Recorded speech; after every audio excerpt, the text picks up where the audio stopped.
বিপ্লবের মধ্য দিয়ে দেশে ইনসাফের বিচার যখন শুরু হয়েছে, আমাদের সেই দাঁড়িপাল্লাকে বাংলাদেশের সর্বোচ্চ বিচার আদালতের মাধ্যমে আমাদের সেই দাঁড়িপাল্লাকে আমরা পুনরুদ্ধারের মধ্য দিয়ে প্রথম দফা দাঁড়িপাল্লার বিজয়কে আমরা নিশ্চিত করেছি।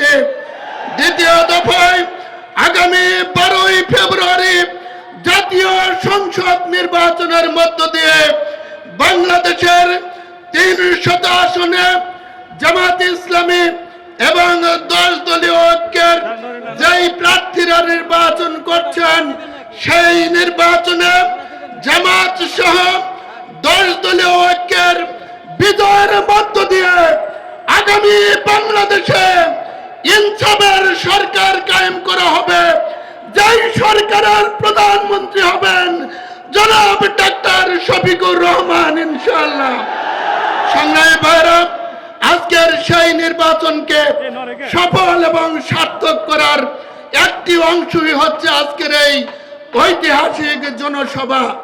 আমরা এই জনসভা থেকে সিরাজগঞ্জের রিটার্নিং অফিসার, সহকারী রিটার্নিং অফিসার সহ আইন শৃঙ্খলার ব্যক্তিবর্গ সহ সরকারের সকল এজেন্সিকে পরিষ্কারভাবে বলে দিতে চাই, এই নির্বাচন আদায়ের জন্য বাংলাদেশে 2000 লোক জীবন দিয়েছে, 35,000 লোক আহত হয়েছে, 5,000 লোক পঙ্গুত্ব বরণ করেছে।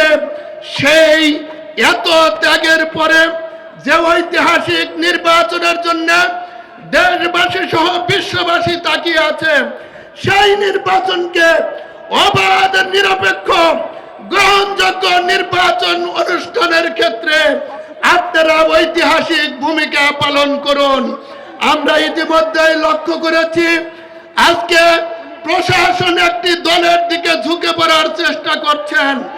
আমাদের প্রতিদ্বন্দ্বী ভাইরা বিভিন্ন জায়গায় আমাদের নির্বাচনী কর্মীদেরকে আঘাত করার মতো দুঃসাহস কত কত জায়গায় দেখেছেন।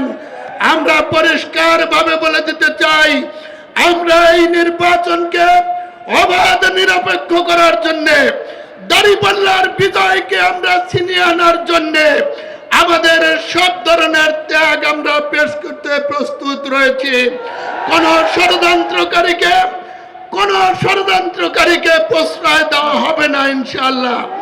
আমরা পরিষ্কারভাবে জানা দিতে চাই, এই নির্বাচনে যারা পক্ষপাতিত্ব করবেন তাদেরকে জাতি অত্যন্ত ন্যাক্কারজনক ভাবে তার প্রতিবাদ করবেন, জবাব দিবেন ইনশাআল্লাহ। তাদের পরিণতি হবে অত্যন্ত ন্যাক্কারজনক। বাংলাদেশের ইতিহাসে প্রধান নির্বাচন কমিশনারের গলায় জুতার মালা ঝুলেছে, এটা আপনারা দেখেছেন। আবারও যদি সেই ষড়যন্ত্র করা হয়, এর চাইতে ভালো কিছু আপনারা আশা করতে পারেন না। সংগ্রামী ভাইরা, আমি আজকে আপনাদের কাছে আহ্বান জানাবো, আমাদের সংগ্রামী আমির জামাত আজকে সকাল থেকে গাইবান্ধার পলাশবাড়ি, বগুড়ার আলতাফুন্নেছা খেলার মাঠ, শেরপুরের মহিপুর কলেজ মাঠ, এরপরে আমাদের এই প্রোগ্রামের পরে উল্লাপাড়ায় আরেকটি আমাদের জনসভা রয়েছে, সেটা শেষ করে রাত্রিতে তিনি পাবনা শহরের জনসভায় মিলিত হবেন।